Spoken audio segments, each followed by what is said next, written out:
నమస్కారం ఘంటారావానికి స్వాగతం. ముందుగా ప్రధానాంశాలు. ఎల్లుండి మధ్యాహ్నం 3 గంటలకు మంత్రివర్గ సమావేశం. పలు అంశాలపై సమాలోచనలు.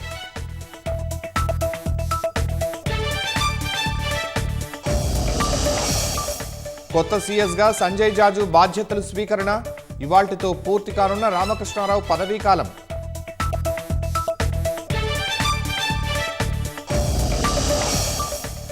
యాదగిరిగుట్ట అభివృద్ధిపై సీఎం సమీక్ష. భూముల కేటాయింపు, గెస్ట్ హౌస్ల నిర్మాణంపై ఆదేశాలు.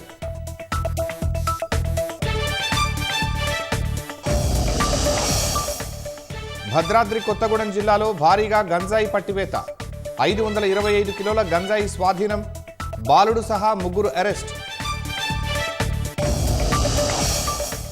రాబోయే 4 రోజులు ఉత్తరాఖండ్లో భారీ వర్ష సూచన.